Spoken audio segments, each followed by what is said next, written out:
bala. Aí nós mandamos bala. Boa. Começamos então a mandar bala. Seguinte, pessoas. Primeiro, boa noite a todos, né? Oficialmente, boa noite a todos. Uma outra coisa que eu gostaria de pedir. Eu não vou estar tão perto do computador assim. Então, tipo, o computador está aqui meio longe, às vezes eu não vejo se vocês mandam uma pergunta ou não. Espera um pouquinho, tá? Se vocês mandarem a pergunta, espera um pouquinho, que volta e eu vou estar olhando para cá. Mas se eu demorar um pouco, alguém só abre o microfone, por favor. Falou, professor, alguém perguntou alguma coisa lá no chat, aí eu paro aqui. Ó. Ok. Então, vamos lá. Vamos dar sequência. Na aula passada a gente falou de algas, né? Então eu falei que a gente ia tomar aqui o caminho da botânica, né? Por um tempo. Então a gente vai passar as próximas 3 aulas falando sobre botânica, né? Essa primeira aula a gente vai falar dos 2 primeiros grupos. Na aula da semana que vem a gente vai falar dos outros 2 grupos. E vai ter uma terceira aula que vai ser da fisiologia vegetal, né? Então, transpiração vegetal, transporte de seiva, como que a seiva sobe, como que a seiva desce da fotossíntese. E aí nós voltamos para falar e acabar aqui com o reino animal. E aí, fim da diversidade biológica, a gente termina o ano falando de ecologia. Show!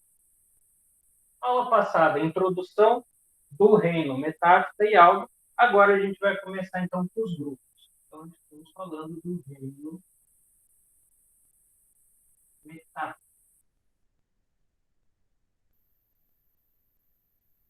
Aqui no metáfita, o reino plântico, né? Os vegetais, o reino das plantinhas. Show! De informações gerais a respeito desse grupo, nós podemos falar. Tá? O que a gente pode ter no panorama geral do reino plântico? Eu vou estar falando obrigatoriamente de seres eucariontes. Tá? Tudo aqui tem que ser batata para nós.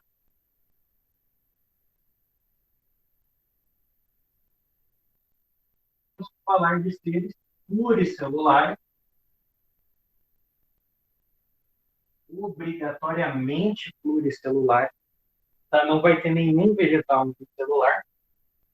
E eles também vão ser obrigatoriamente autótrofos fotossintetizantes. Autótrofos fotossintetizantes.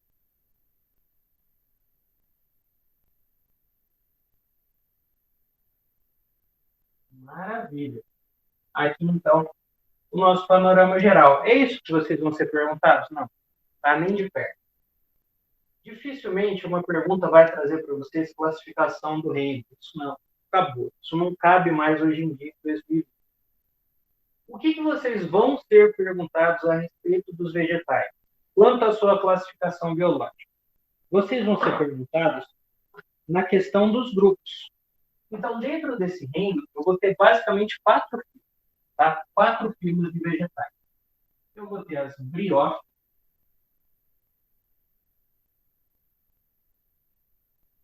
eu vou ter as pteridófitas,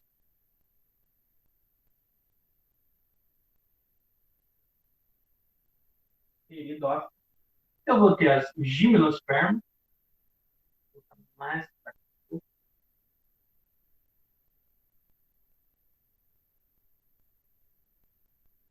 e eu vou ter as angiospermas.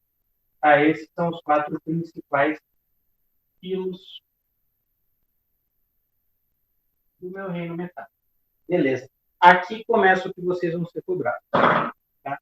Porque volta e meia cai uma pergunta em algum vestibular a respeito dos processos que acontecem para eu sair de um grupo e chegar no outro. O que mais cai a respeito da classificação biológica das plantas é o que aconteceu nessa setinha. Tá? O que aconteceu para as briófitas passarem a ser pteridófitas? O que aconteceu no processo evolutivo daqui para cá? O que aconteceu no processo evolutivo daqui para cá e daqui para cá? É isso que o vestibular mais pergunta para vocês. O Enem, cara. O Enem, ano passado, trouxe uma pergunta. Ele deu um cladograma geral com esses filos aqui, marcou alguns pontos e fez a pergunta, ó, o que determinou a característica nova no ponto X? E era você saber o que aconteceu na mudança de gimnosperma para anjo. Aí você ia lá, marcava a resposta que estava uma mudança direta de gimnosperma para anjo e você acertava a pergunta. É isso que o Enem vai perguntar para você. É isso que os vestibulares vão perguntar quando o assunto for grupos vegetais. A gente vai falar sobre quatro, por quê? Porque a gente precisa. Mas o foco principal tem que ser as mudanças evolutivas de cada um e saber o ciclo de vida. Tá? Saber aquele ciclo de vida que a gente falou na aula passada. E a gente vai retomar em cada um dos grupos aí. Show? Bom, já dando um spoiler, quais são as principais novidades que a gente vai ter de briófitas para pteridófitas? Nós vamos ter ganho de duas coisas.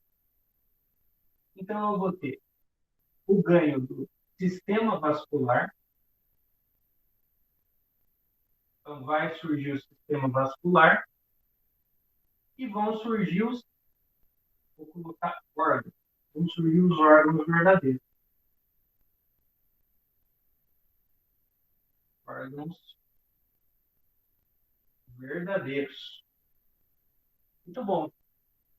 Então, briófita não tinha nada disso. A gente vai... Como assim verdadeiros? Oi? Como assim verdadeiros? Antes ela tinha órgão falso?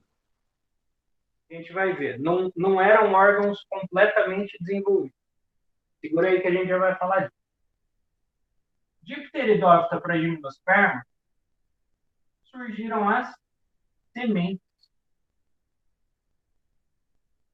Tá? Então, daqui para cá, ó, o pessoal começou a se preocupar um pouquinho com o futuro. Né? Começou a se preocupar um pouquinho com o que acontece depois da reprodução. E eles começaram a proteger o embrião com a semente. Então, vejam, pteridófita não tinha isso. Ela já tinha o sistema vascular, tinha os órgãos verdadeiros, mas o embrião dela era desprotegido. Pelo fato do embrião ser desprotegido, a gente vai ver uma série de coisas que a pteridófita não pode alcançar. E, por fim, para passar de gimnosperma para angiosperma, nós vamos ter o ganho da flor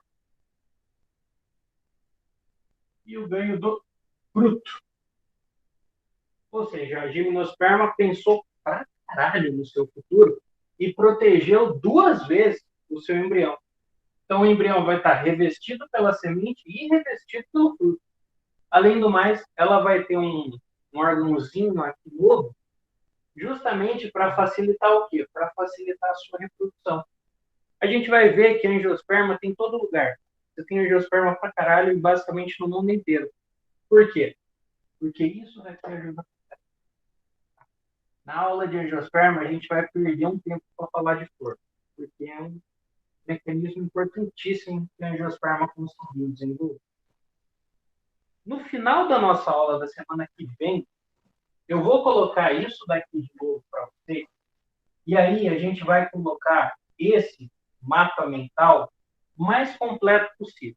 Tá? Então, depois da gente ter visto todos os grupozinhos, nós vamos fazer de novo um cladograma desse jeito, no reino vegetal, no quadro inteiro, com as principais características. Tá? Com o que muito provavelmente o vestibular vai cobrar de vocês, se cair uma pergunta sobre diversidade biológica dentro do reino vegetal, tá? Dentro do reino fruto. Por hora, nós vamos ficar contentes em descobrir um pouquinho sobre cada um dos grupos. Então, começando pelo princípio. Vamos começar, então, pelo grupo das briófitas. Beleza. Em primeiro lugar, representante. Tá? O representante principal dos briófitas são os musgos. Tá? O principal representante, então, são os musgos. Existem outros representantes, tá? A gente pode falar das hepáticas e do antócero, também são dois representantes das briófitas, mas o que mais tem que vir na nossa cabeça é justamente o musguito.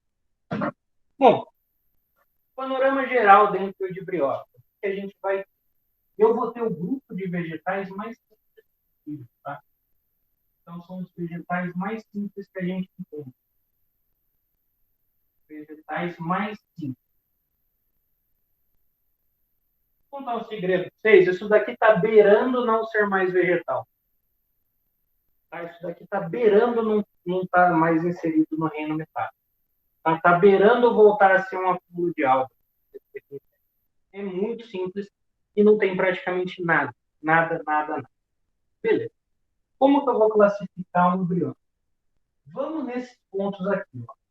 Ela não tem sistema vascular e ela não tem órgãos verdadeiros. Afinal de contas, isso só apareceu na minha setinha daqui. Beleza, então o que ela tem? Bom, vamos lá. Primeiro ponto, eu vou classificar essa planta como um vegetal avascular.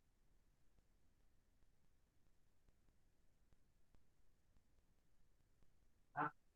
Ou seja, ele não vai ter sistema de condução. O que é o sistema vascular na planta? O sistema vascular na planta é como se fosse o nosso sistema circulatório. Ele serve para quê? Serve para fazer o transporte interno de substâncias. A briófita não tem isso. A briófita não tem um sistema de transporte interno. Então, como que acontece? Como que eu transporto o nutriente dentro dela? Difusão. Então, eu preciso ir passando de uma célula para outra, de uma célula para outra, de uma célula para outra. Se eu preciso ir passando de célula a célula, o que isso vai acarretar para a planta? Vai ser uma puta de uma planta? Vai ser uma árvore? Vai ser uma sequoia? Não vai. Eu estou falando de uma plantinha pequenininha, um musguinho que a gente vê volta e meia na parede, quando vai fazer trilha, vê nas árvores, vê nas pedras. Musguinho, minúsculo. Por quê? A falta desse tecido vascular faz com que o transporte de nutrientes seja muito precário, demore muito para o nutriente sair de um ponto e chegar no outro, e aí a planta tem que ter um tamanho reduzido. Nas pteridófitas, que são as samambaias, por exemplo, você já vê que existe uma planta maior. O vegetal em si já é maior. Por quê? Muito em parte desse sistema vascular. Eu vou ter um local onde jogar esses nutrientes e fazer com que ele chegue mais rápido no corpo da planta. Então, eu posso dar o luxo de ter um vegetal maior. Muito bom. Segundo ponto, a ausência de órgãos verdadeiros. Aqui que a gente vai conversar um pouquinho. Seguinte, nós vemos lá no Fundamental a respeito de órgãos vegetais. A gente começa a ver no Fundamental, vê de novo no ensino médio. Quais são os órgãos que a gente tem dentro do vegetal? Raiz, caule e folha. Né? Os órgãos mais importantes. Aí nas angiospermas a gente vai ter a flor, que é um órgão reprodutivo. Mas a trinca básica de órgãos dos vegetais, raiz, caule e folha. A briófita não tem órgãos verdadeiros. Então, eu vou classificar essa planta como halófita.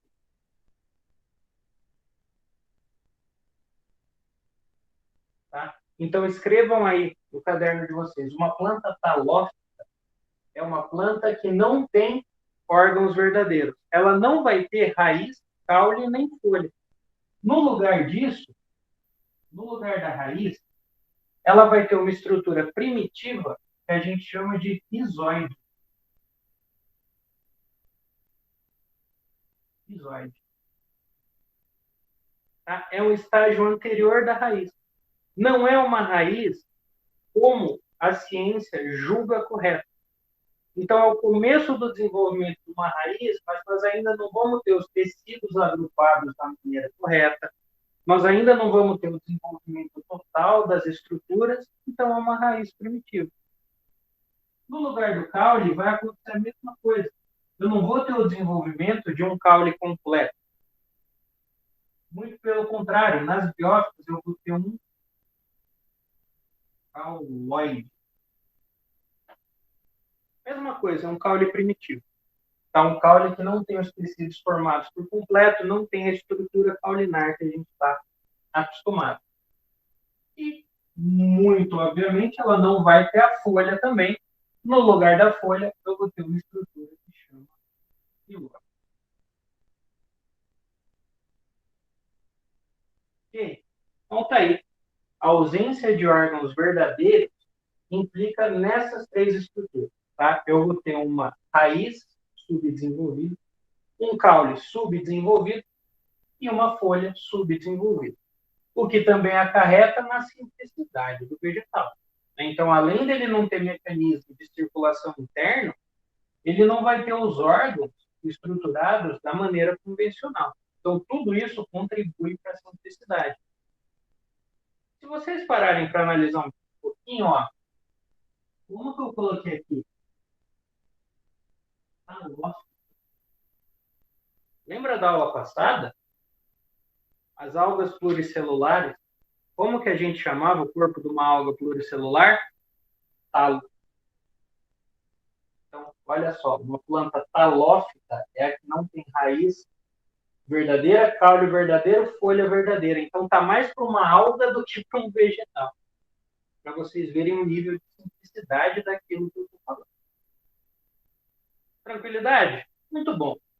Então, de principal, é isso que a gente tem que ter. Não vou ter vasocultor e não vou ter órgãos verdadeiros. Vou colocar mais algumas informações.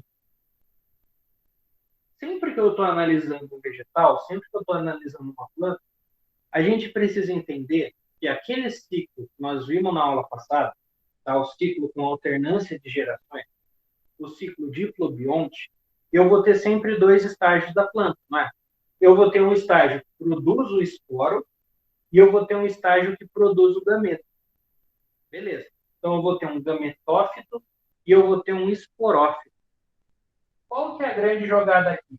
Dependendo do grupo de vegetais, uma dessas estruturas vai ser predominante. Então, quando você olha uma planta, quando você olha, por exemplo, uma árvore, você vai estar vendo o que dessa árvore? O metófito. Ou o esporófito. Isso que a gente precisa ter. Nas briófitas, ó, a fase duradoura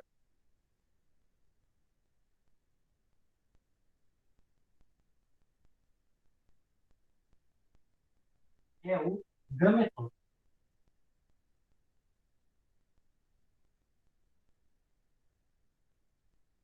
Tá? Então, quando você vê um musguinho na natureza, você está olhando para o gametófito da. Boa. Beleza. Para a gente finalizar, então, a ficha corrida das briófitas, falta a gente falar a respeito dos gametas. Porque nós vamos precisar focar no ciclo de vida desse trem aqui. E os gametas das plantas são diferentes dos gametas dos outros grupos. Então, ó, os gametas. Eu vou ter o gameta masculino, chamado de anterozóide.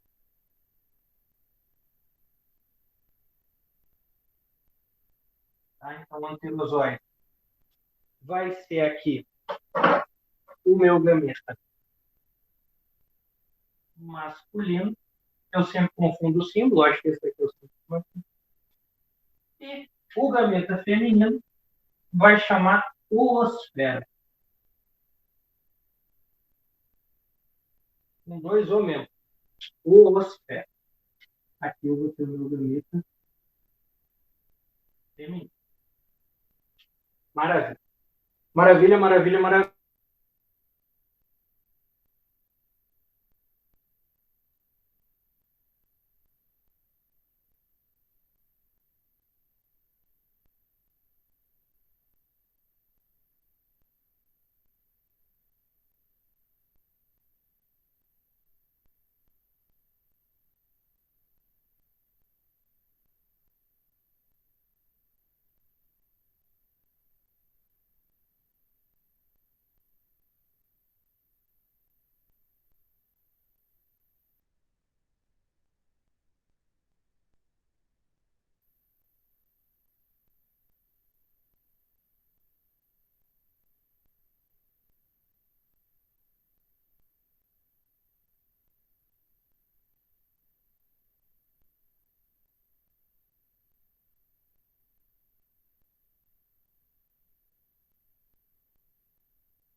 Pronto, pronto, pronto. O tio caiu, mas já voltou. O tio caiu, mas já voltou. Caiu. Boa, boa. Então, o que eu estava dizendo? O gameta feminino, ele vai chamar a oosfera em todos os filos, tá? Então, tanto briófita, quanto pteridófita, quanto gêmeo e anjo, o gameta feminino vai ter a mesma nomenclatura, o masculino não. O masculino eu vou ter uma mudança. O anterozoide vai ser nos dois primeiros filos, e aí depois o gameta masculino vai trocar de nome. E a gente vai entender por quê. Ele vai trocar de nome porque ele vai trocar de morfologia. Ele vai trocar de comportamento. O anterozoide, ó, anterozoide. O nosso gameta chama espermatozoide. Por que nós temos aqui a mesma terminação? Porque o anterozoide ele é muito parecido com o espermatozoide. Ele vai ser uma célula com mobilidade. Então, o meu anterozoide ele vai até a oosfera. Quando a gente chegar em Gêmeo e Anjo, nós vamos ver que o comportamento do gameta masculino vai ser completamente diferente. Então, decidiu chamar de anterozoide justamente pela semelhança que ele tem com o espermatozoide. Ok? Deixa eu só tirar aqui o Wi-Fi do celular, porque eu acho que ele está atrapalhando o Wi-Fi da chamada aqui da. Muito bem. Então, de briófitas é isso que nós precisamos ter. Agora, a gente foca no ciclo de vida. Como que vai ser o ciclo de vida de um musguinho? Tá? Como que vai funcionar, então, o ciclo de vida do musgo? Bom, vou pegar aqui um musguinho genérico.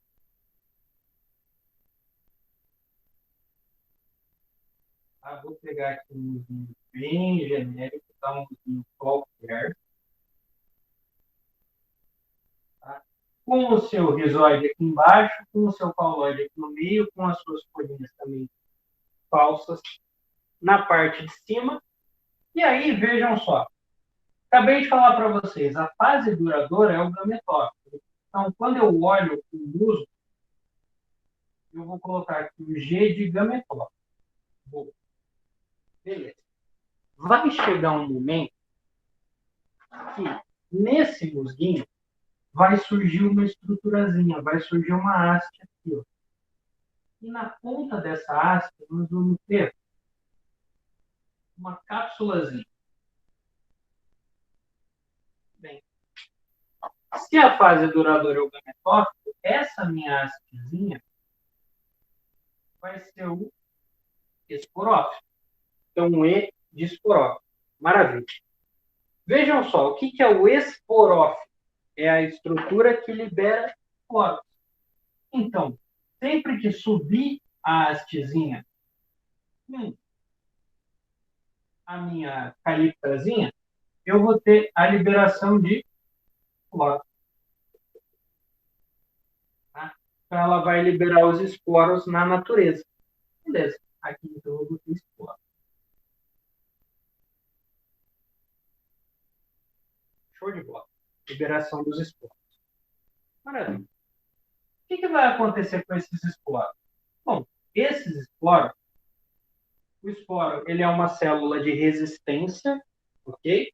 Então, quando a situação ficar favorável, esses esporos vão se desenvolver em quê? Vão se desenvolver em musguinhos também. Só que eu vou colocar esses musguinhos um pouquinho pequenos.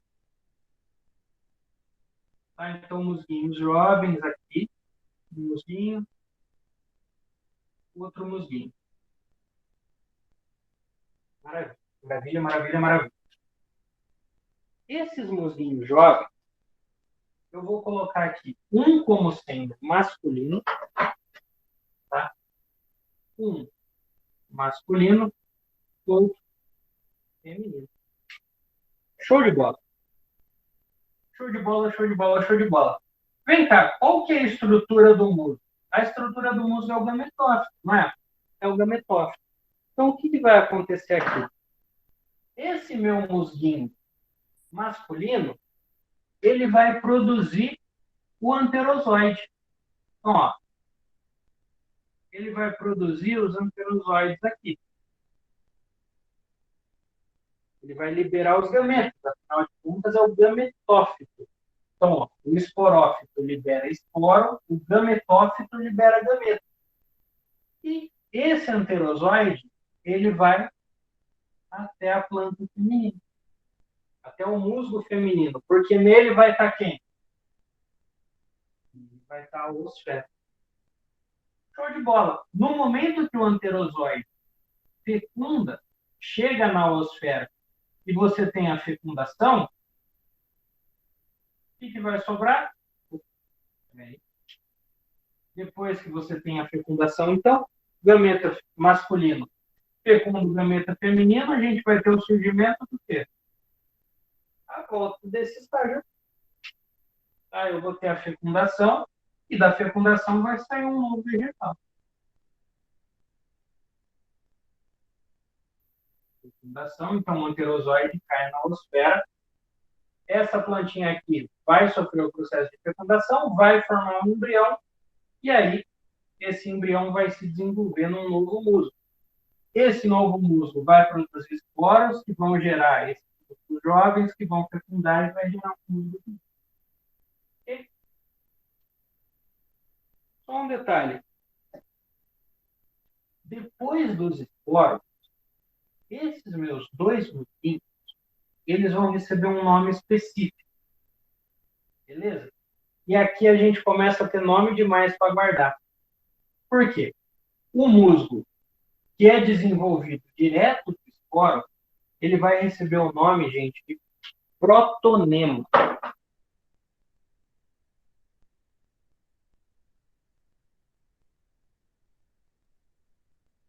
Protonema. Tá? Então, o protonema é o resultado da esporulação.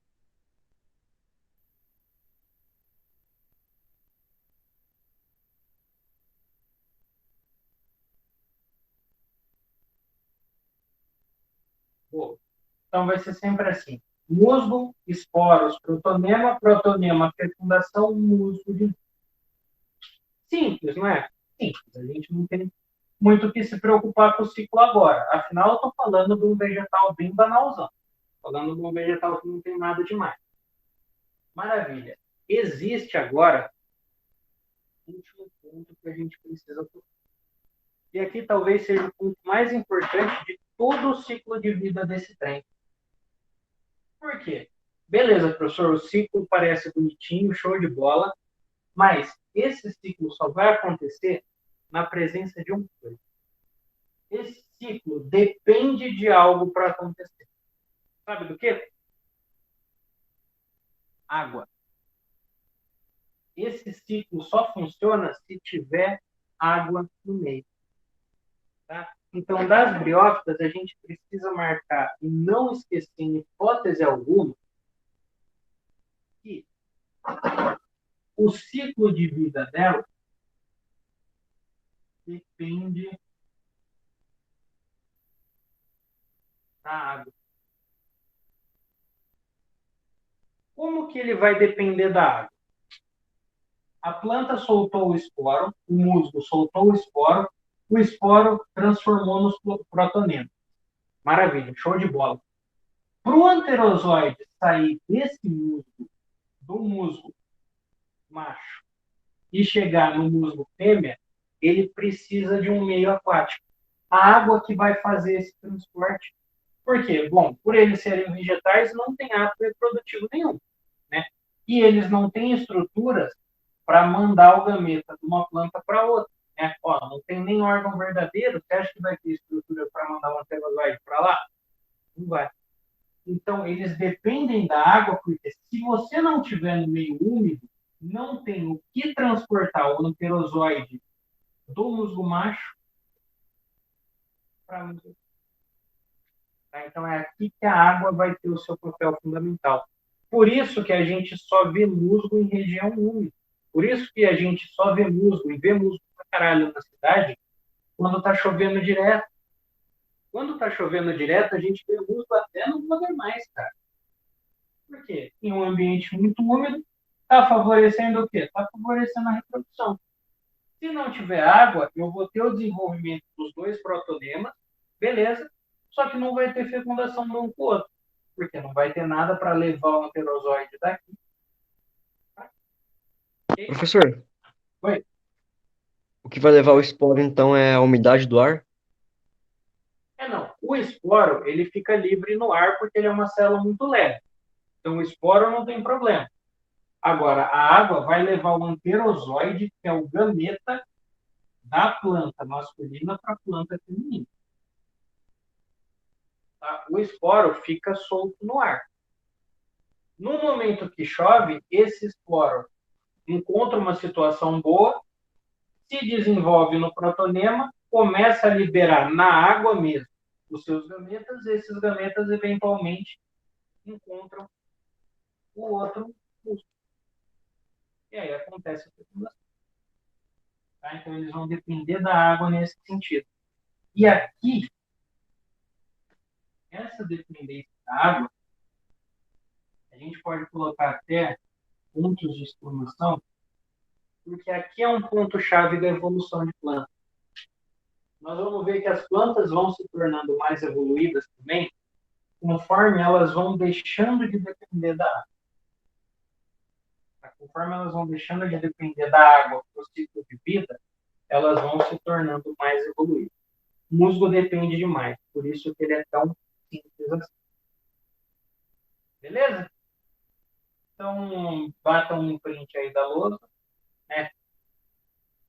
Ou terminem de copiar, não sei se tem alguém copiando, ou se todo mundo já bateu o print, porque eu vou ter que apagar esse trem aqui. Ô, professor, Oi. antes de você apagar, eu não entendi direito a dependência da água. Se não tiver água, não vai ter o meio do anterozoide chegar no músculo. A água é que vai fazer esse transporte. Quando eles ficam submersos, eu vou ter a liberação do gameta, esse anterozoide vai nadando na água até chegar no outro mundo. É que você tinha falado que o esporo fica livre no ar.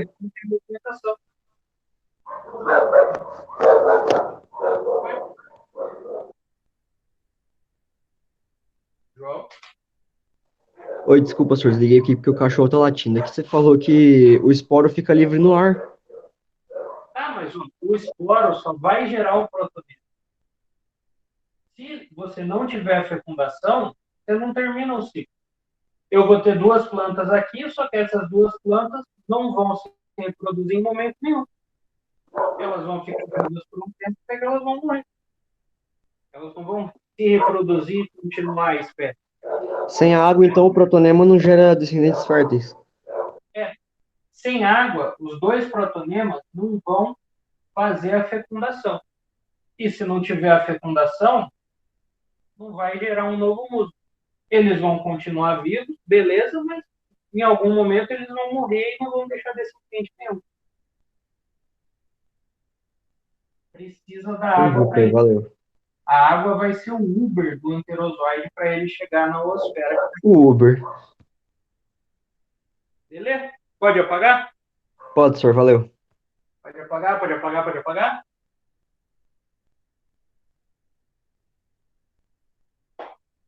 Vamos lá falar das pteridófitas.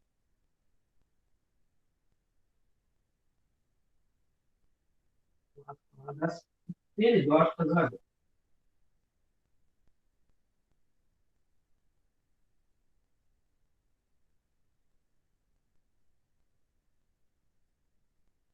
Segundo o Filosito, pteridófita.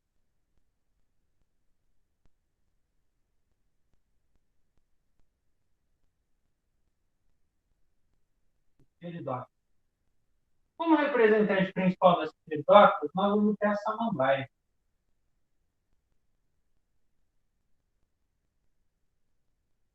Samambaia que mãe adora. Eu não sei o que mãe, vó e tia tem de samambaia, que todo mundo gosta. Além da samambaia, nós vamos ter também as aventas, tá? Como representante. Né? Bom, estou no meu segundo estágio. Tô, beleza. Então agora eu já não sou mais os vegetais mais simples. Show de bola. O que nós obtivemos aqui na setinha? Ó,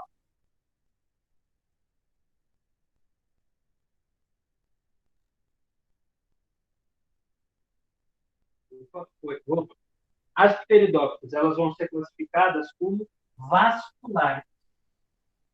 Então, elas são plantas vasculares. Ou seja, elas vão ter tecido de condução. Elas vão ter tecidos para transportar os seus nutrientes. Esses tecidos são quais? Vamos ter o xilema e o floema. Aqui são os dois vasos condutores. Um transporta a seiva bruta antes da fotossíntese, o outro transporta a seiva elaborada depois da fotossíntese. Então, o xilema vai levar água e sais minerais da raiz para a folha. Na folha vai ter a fotossíntese, formação do açúcar, e aí esse açúcar, junto com a água, vai voltar pelo floema das folhas em direção ao resto da planta. Mas relaxa, a gente vai ver isso na nossa aula de fisiologia. Muito bom. Então, além de vasculares, elas vão apresentar os órgãos verdadeiros. Não. Uma planta que apresenta os órgãos verdadeiros, eu chamo de cormófita.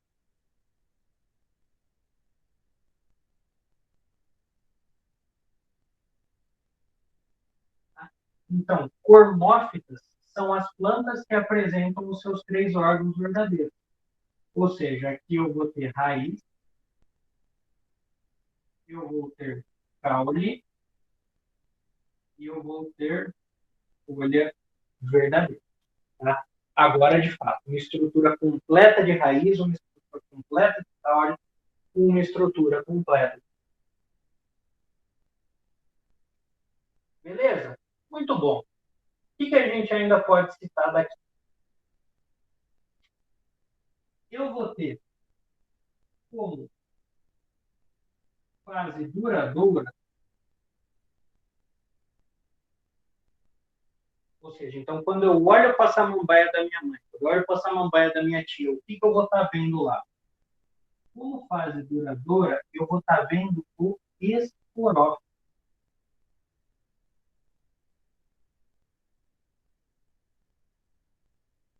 Já mudou, né? Nas briófitas, a fase duradoura é o gametófito. De pteridófita para frente, muito bem. E aí os gametas basicamente vão ser os mesmos, tá? Então, gametas, eles continuam sendo o enterozoide e o osfera, masculino e feminino. Gameta anterozoide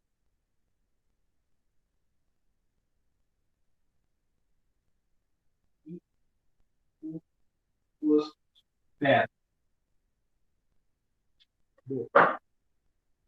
Anterozoide ainda masculino, osfera ainda o feminino. Então, um grupo evolutivamente importante por esses 2 pontos aqui. Professor, as pteridófitas se tornaram independentes da água? Não. A água ainda vai ter um papel indispensável no desenvolvimento do ciclo de vida da planta. Vamos ver como? Vamos. Bom, o meu desenho de uma samambaia vai ficar patético, eu já penso isso para vocês.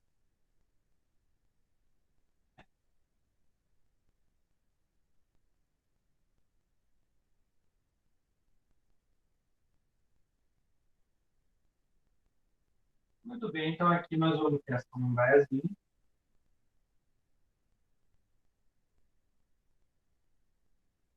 Maravilhosa. Raiz verdadeira, caule verdadeiro, folhas verdadeiras. Muito bem. Eu não sei se vocês já pararam para pensar, se vocês pegaram lá um vaso com samambaia e tipo, ficaram analisando. Quase sempre, quase sempre. Quando o tempo fica meio chuvoso, ou quando o tempo está para virar, você vê que na folha inteira da samambaia começam a surgir pontinhos. Tá? Na folha toda da samambaia vão começar a surgir um monte de pontinhos. Tá? Esses pontinhos eles até são meio avermelhados, meio amarelados. Vou pegar um desse pontinho aqui e vou dar um zoom nele. Por quê? Esse pontinho ele vai chamar soro. Tá? O soro ele vai ser o quê? Uma bolsinha cheia de esporo. Então, por isso que a fase duradoura é o esporófito. Eu vou ter a estrutura que forma os soros. Esses soros vão ser bolsinhas cheias de esporo. Vai chegar um momento que você vai ter o quê? Você vai ter um rompimento do soro e a liberação dos esporos da samambaia. Então, esses esporos vão ser liberados pelo ar.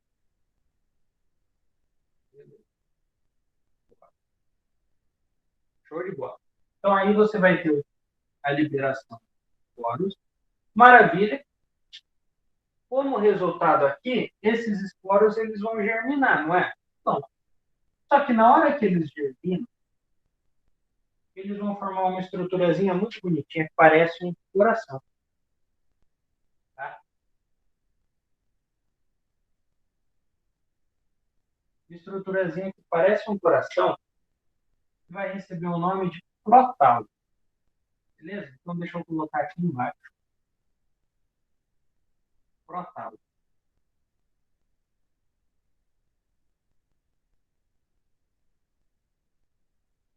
Prótalo. Professor, o que esse prótalo tem de mais? Aí que tá. Nessa minha estruturazinha que parece o coração, numa região da planta,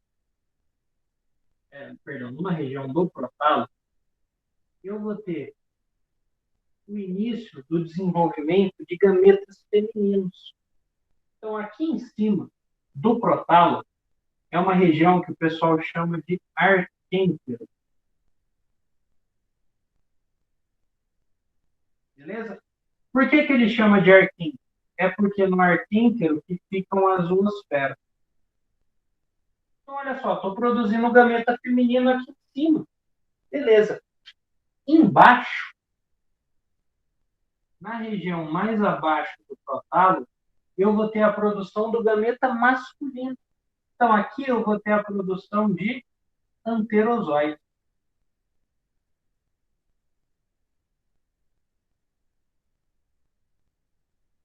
Anterozóide.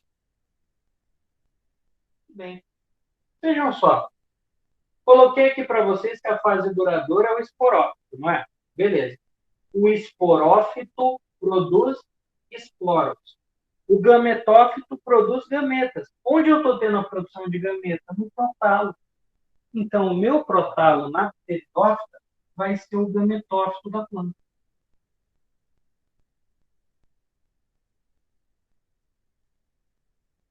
Gametófito da planta. Da pteriófita. Muito bem. Muito bem, muito bem, muito bem. Show. Qual que é o próximo passo? Bom, tem o gameta masculino, tem o gameta feminino, então precisa acontecer uma fecundação. Então, eu vou ter a fecundação.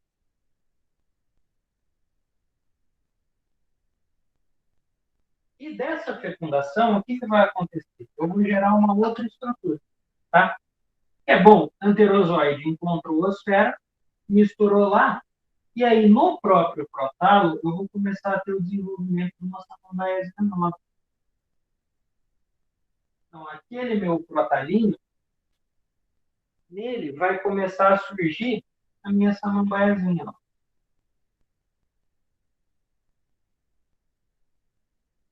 colocar até aqui meus raizinhos embaixo. Como resultado dessa fecundação, vai ter uma próxima estrutura que chama búcula. Tá? Então, a búcula é o resultado da fecundação. Maravilha. O que vai acontecer com essa búcula? Ela só vai se desenvolver. Ela vai se desenvolver. E vai dar uma samambaiazinha nova. Tranquilidade? Claro, então, ciclo de boa. Vocês viram para mim e falam, onde está a dependência da água? Alguém pediu para lá. Muito bom. Então, a dependência da água ainda está no encontro do gameta. Então, veja, para liberar o soro e esse soro explodir e mandar os esporos para o ar, eu não preciso de água. A tendência é que a gente veja isso próximo de um período de chuva, mas é uma questão de logística da planta. Quando eu tiver a formação do protalo e esse protalo começar a produzir os anterozoides e as zoosferas, ali o meio precisa ficar inundado. Aqui eu preciso da água de novo. Por quê? Somente através da água o anterozoide vai conseguir se locomover em direção ao oceano.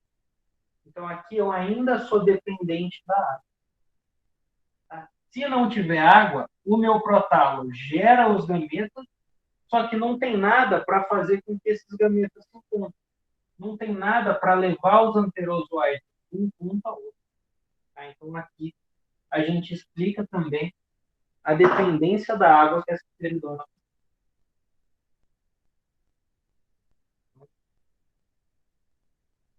depende da água. Selo depende da água de qualidade. Não sei se alguém já parou para ver a samambaia cheia dos sorinhos. Isso faz parte do ciclo de vida, tá bom?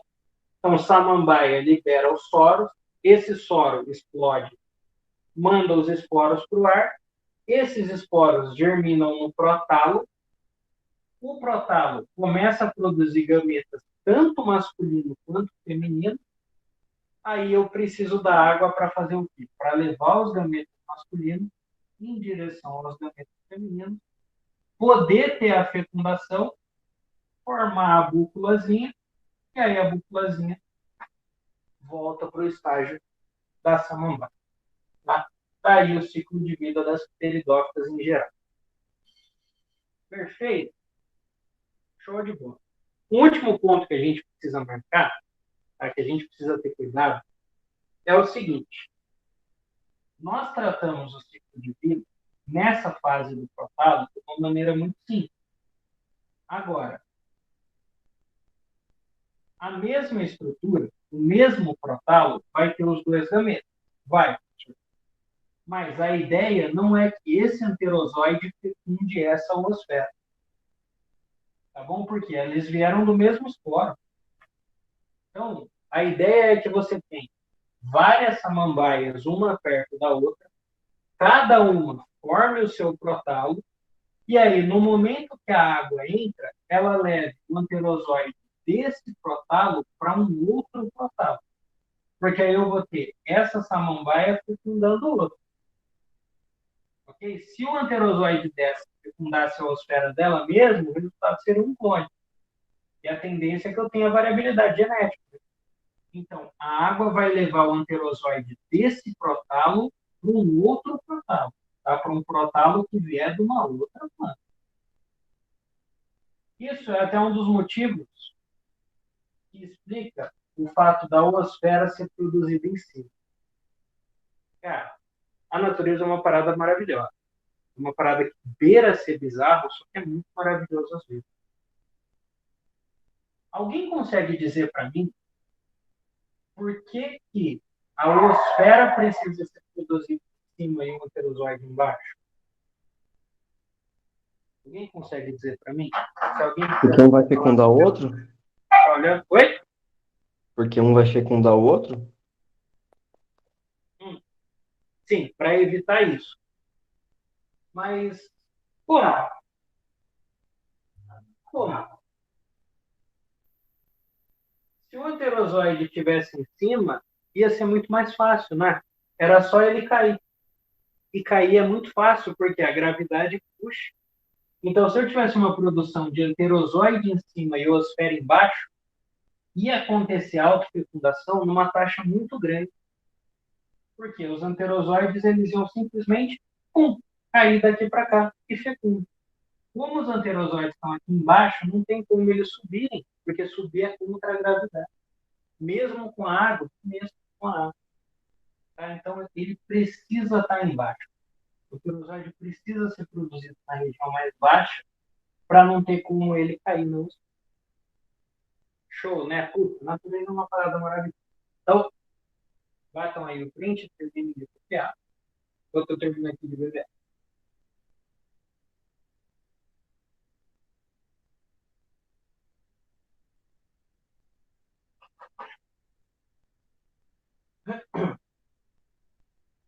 Dando um spoilerzinho ótimo da nossa próxima aula, a partir de gimnosperma, isso daqui deixa de aparecer.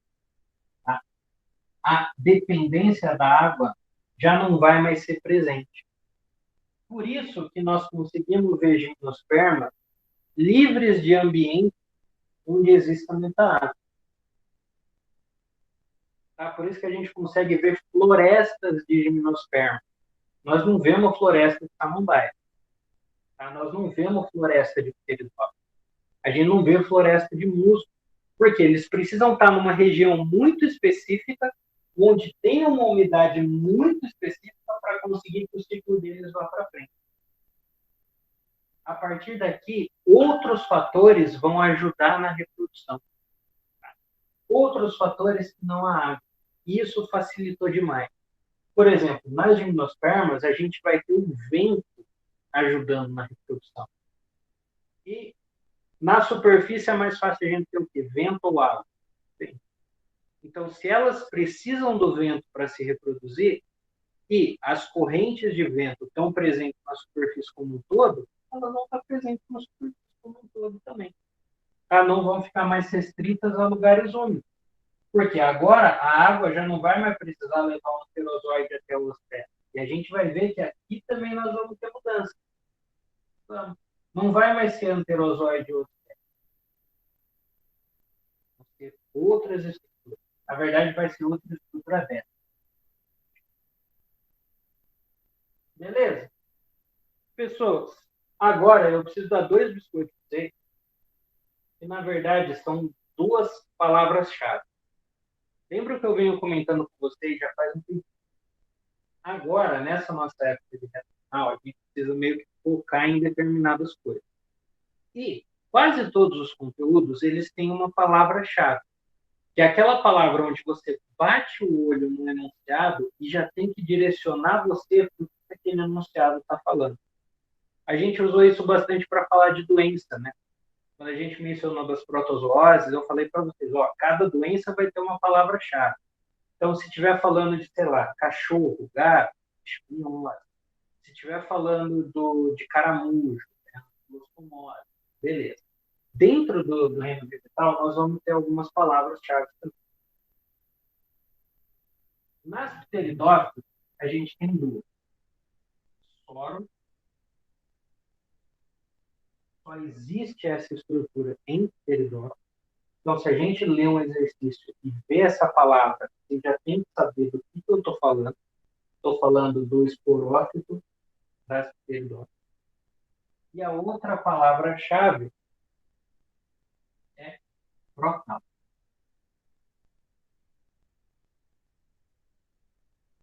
Tá? A estrutura do prótalo também é um indicativo de que eu estou falando de pteridófitos. Então, muitas vezes, você vai ver um texto lá gigante e confuso pra caramba, que é o princípio do exercício, mas nesse texto você vai ter ou essa palavra ou essa daqui, que se a gente já se ligar na hora, mata o exercício. Tá?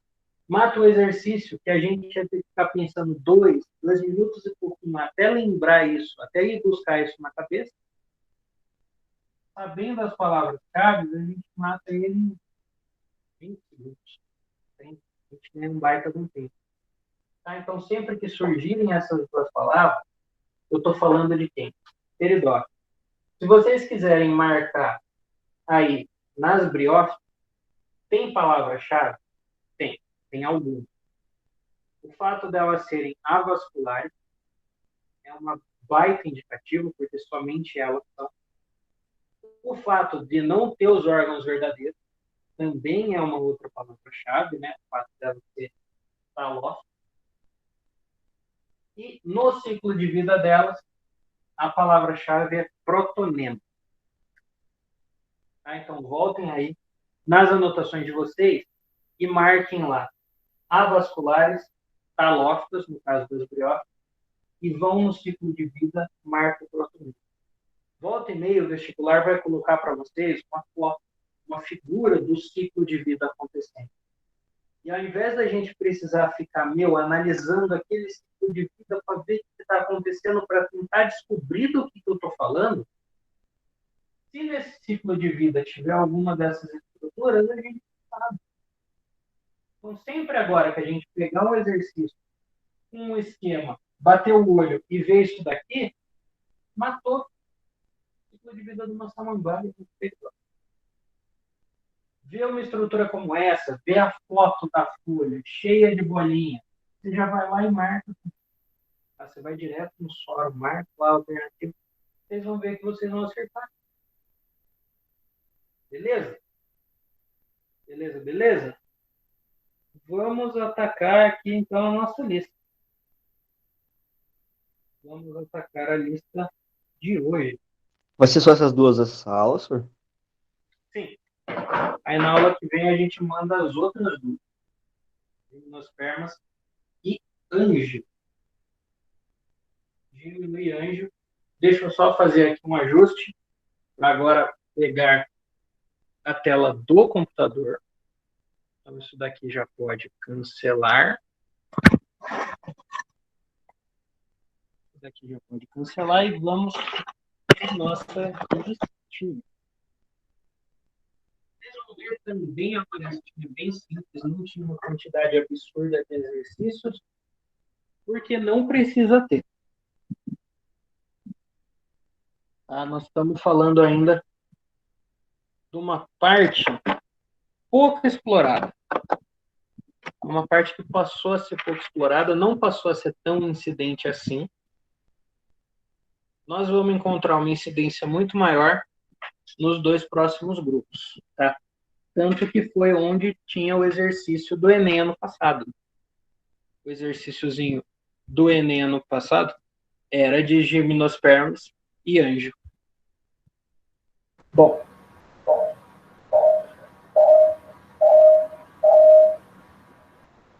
Vou sair daqui, beleza? Agora eu fico só com o computador.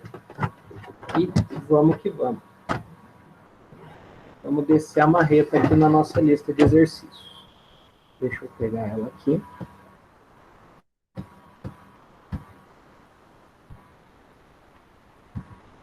Aprofundamento. Briófitas e pteridófitas. Vamos aí. Pouso. Beleza.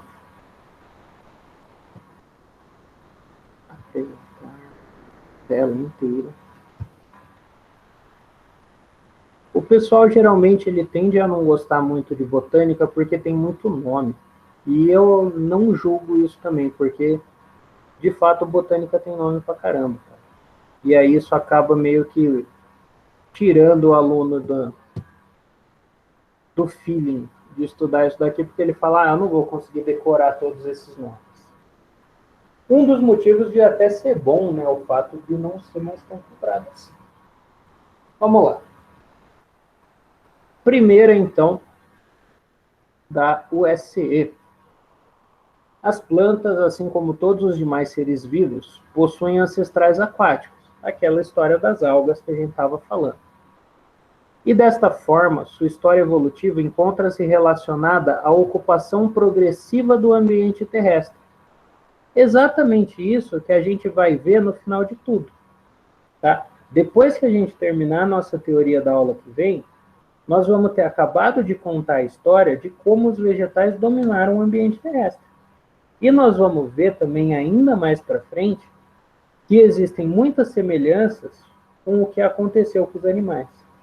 Assim como os vegetais, os animais também, a história evolutiva deles conta um progresso de dominação do ambiente terrestre. Maravilha. Para que isso pudesse acontecer, algumas características foram selecionadas, e dentre elas podemos destacar sistema vascular, esporófito dominante, piloides e esporófito não ramificado. Vamos lá. São características próprias de pteridófitas e briófitas, respectivamente. Então, ele quer primeiro duas características dessas quatro que são formadas, que são de briófitas, e duas que são de pteridófitos. Perdão, ele quer 2 de pteridófitas e 2 de briófitas. Boa. Dessas 4, o que representa pteridófitas? Sistema vascular, né? São plantas com um sistema vascular e são plantas onde o esporófito é a fase dominante. Então, a 1 e a 2 já é pteridófita. Se a 1 e a 2 é pteridófita, a 3 e a 4 só podem ser briófitas. Então é a... Então, está na ordem. 1, 2, 3, 4. Alternativa A. Ai, senhor, mas eu não sei o que é esse esporófito não ramificado. Precisou saber? Não. Foi um nome chique que eles usaram para colocar aqui, justamente para confundir você. O que é o esporo não ramificado? O esporo não ramificado, ele é aquela estruturazinha, aquela haste que sobe no músculo. Aquilo é um esporo não ramificado. Beleza, precisou? Não precisou dessa informação. A gente já conseguia matar sem ela mesmo. 2.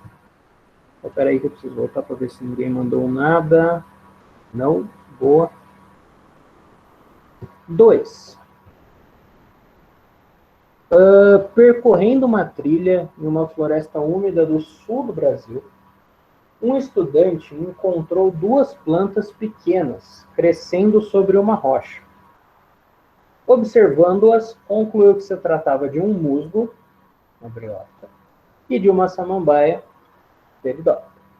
Considere as afirmações a seguir sobre essas plantas. 1. As pteridófitas, ao contrário das briófitas, apresentam vasos condutores de seiva. Maravilha, show de bola. Correto. 2. As pteridófitas e as briófitas são plantas de pequeno porte, por não apresentarem tecidos de sustentação. A pteridófita tem, não tem? A pteridófita tem. Então A tá errado. pteridófita tem o tecido normal, e esse tecido forma os órgãos normal também. Ela é de pequeno porte, basicamente porque ela depende da água. Na face inferior das folhas da pteridófita encontram os soros, nos quais ficam armazenados os esporos. Tá certo. Bola também, né? Então é 1 e 3. Começou o nosso ciclo. 1 e a 3. É a C. C. 1 e 3, então. Alternativa C.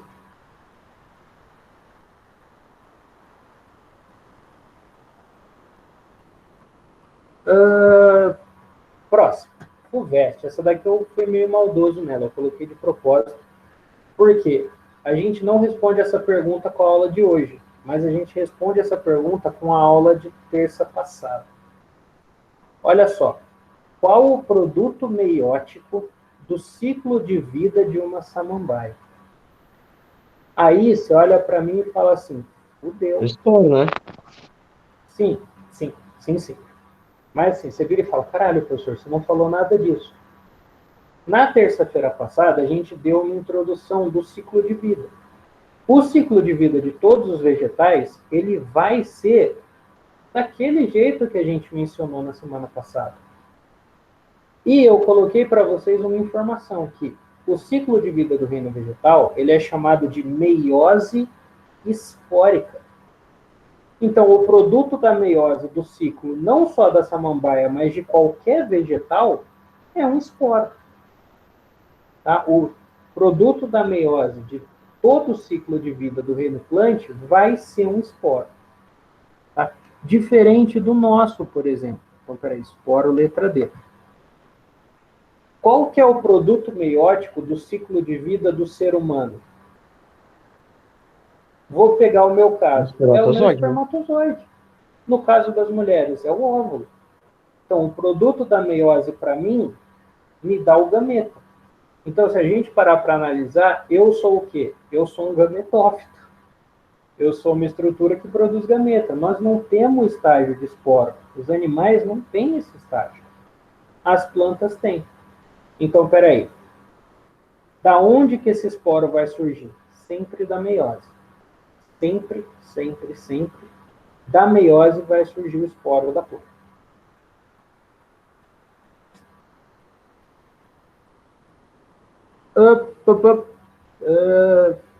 Próximo. A figura mostra o interior de uma folha. Peraí, deixa eu voltar para ver se ninguém lembrou nada. Não, então tá show. A figura mostra a face inferior de uma folha, onde se observam as estruturas reprodutivas. A que grupo de plantas pertence essa folha? E o que é produzido em suas estruturas reprodutivas? Aí está aquele ponto que eu falei, das coisas-chave. Você viu uma folha dessa? Tá? Qual que é a única estrutura reprodutiva que a gente vai ter direto na folha? É a É o pteridófita, soro. né? Sim, é o soro da pteridófita. Mas, pô, professor, aqui não tem soro. É, eu ia falar isso agora. Aqui não tem soro, não tem problema. O soro, na verdade, é o quê? É uma bolsinha com esporo. Então, a alternativa, D. As suas estruturas, aqui vai estar cheio de grãozinho de esporo. Peridófitos e esporo. Professor, sabendo que as briófitas já não têm folha, a gente já descarta a B, a C. Uhum. Sim, sim. Já descarta a B e a C e descarta a E também, né? Porque a gente não comentou Pteridófita não sobre tem grão de pólen. nós não comentamos sobre grão de pólen. O grão de pólen vai surgir terça que vem. Ele vai aparecer na gimnosperma, tá? Por quê? Porque o grão de pólen ele vai ser uma estrutura muito leve que o vento consegue bater e levar. Então eu precisei ter essa modificação no gameta para conseguir acompanhar a mudança de, agora quem vai mandar no meu ciclo de vida é o vento. Então, para o vento mandar no meu ciclo de vida, eu preciso de uma célula muito leve, que consiga ser transportada. Um outro ponto que eu também queria ressaltar aqui nessa questão da FUVEST, e que, se eu não me engano, tinha também na pergunta 1 ou 2, ela fala aqui, a figura mostra a face inferior da folha. O soro, ele sempre fica na parte de baixo da folha da samambaia, nunca na parte de cima. Isso também tem um motivo. Tá? Isso também tem um motivo, isso também tem uma explicação que é bem simples, cara. Na parte de cima bate sol. Então, se você deixar esses esporos em contato com o sol, a temperatura pode aumentar demais a ponto que esses esporos não resistem. Então, como uma estratégia evolutiva, a gimnosperma mandou o soro para a parte interna da folha. Por quê? Na parte inferior, perdão. Na parte inferior não vai bater sol do mesmo jeito que bate na parte superior.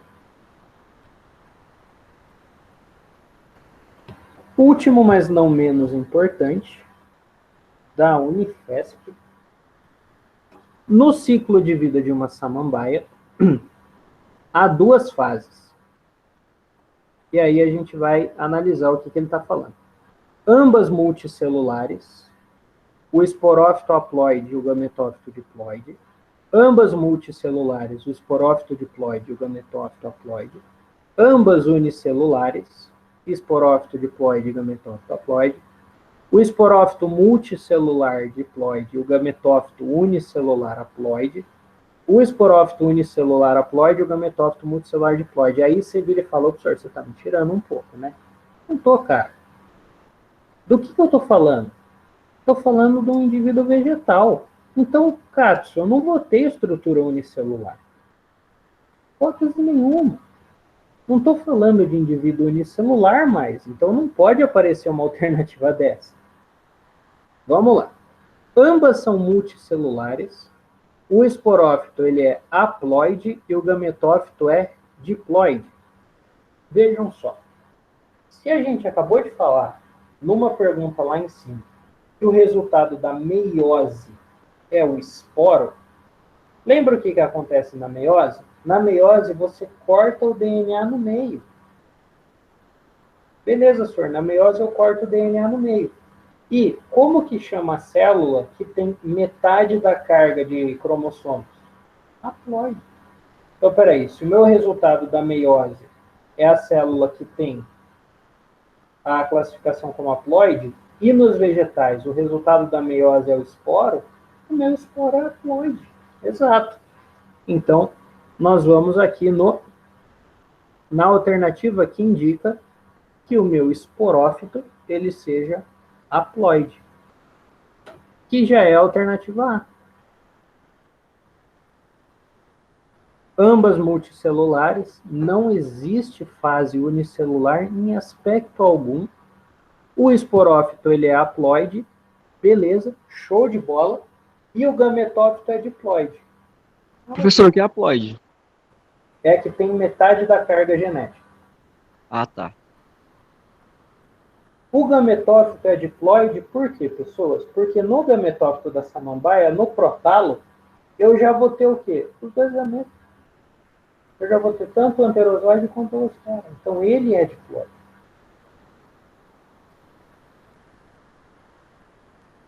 Beleza? Então já a alternativa A de cara.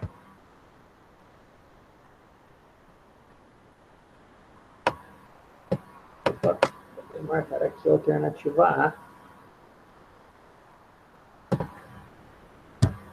Pronto. Acabamos aqui essa nossa listinha. Isso aqui teve a página 2, está tudo em branco.